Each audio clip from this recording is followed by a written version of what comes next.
All right, this is section 10102 of the Big Beautiful Bill, otherwise known as Modifications to SNAP Work Requirements for Able-Bodied Adults, aka food stamps. So, if you want to have food stamps, you need to meet a work requirement if you're able to.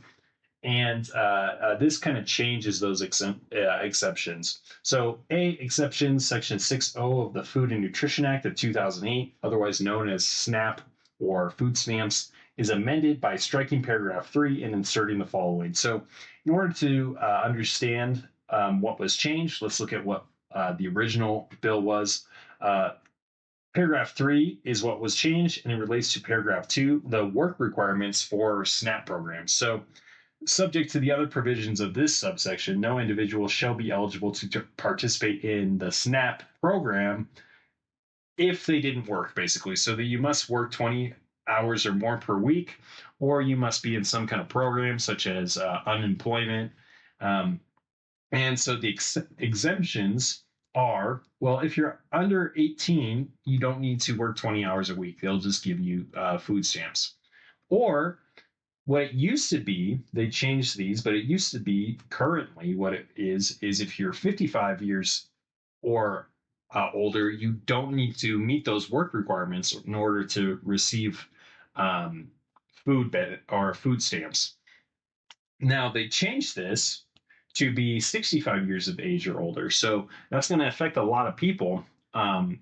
Now, unless you're retired, you have to work at least 20 hours a week or be on unemployment in order to get food stamps. And so the other thing they changed is that a parent or other member of a household with responsibility for a dependent child. So, dependent child is typically 18 years of age or younger. They changed that to be a dependent child under the 14 years of age. So, you can't just have teenagers um, that are of working age. You have to have non working kids um, in order to qualify for SNAP without the 20 hours per week working requirement. Now, the other things they change is kind of interesting to me. So it used to be, or currently is, that if you're homeless, if you're a veteran, or if you're a foster care kid under the age of 24, that you can just get food stamps without doing anything, without working or meeting these work requirements of paragraph 2. So now they took away those. However, they added in Native Americans. So right here it says an Indian or an urban Indian, as such terms are defined in paragraph 13 and 28 of section 4 of the Indian Health Care Improvement Act, or a California Indian described in section 809A of the Indian Health Care Improvement Act. So currently it is if you're homeless or a veteran or in the foster care system, you don't have to meet those work requirements in order to get food stamps. They've removed those and they've added that exception for Native Americans.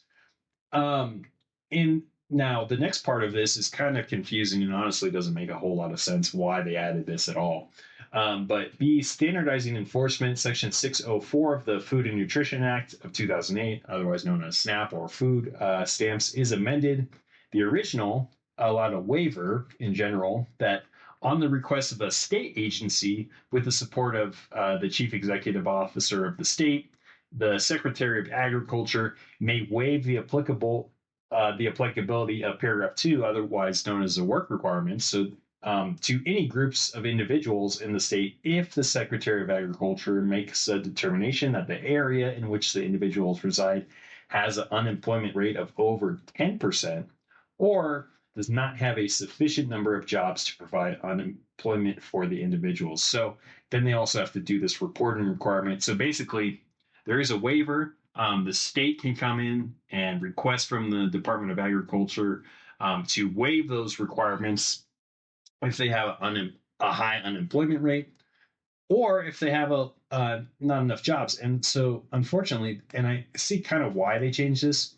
They changed this part because it's very ambiguous, right? So it says does not have a sufficient number of jobs, right? But that's not really defined anywhere. And so they basically remove this in the new part. It says in subparagraph A, by striking clause 2 and inserting the following 2 is in a non-contiguous state and that's defined right here as basically Alaska, Hawaii, but does not include Guam or the Virgin Islands. So it is a non contiguous state, otherwise known as Alaska or Hawaii, and has an unemployment rate that is at or above 1.5 times the national unemployment rate. So basically, they removed this clause and said, well, that's very ambiguous. So unless you have an unemployment rate of over 10%, now you don't get to waive those work requirements. People still have to work for SNAP. So a lot of people are going to get kicked off of SNAP because of this.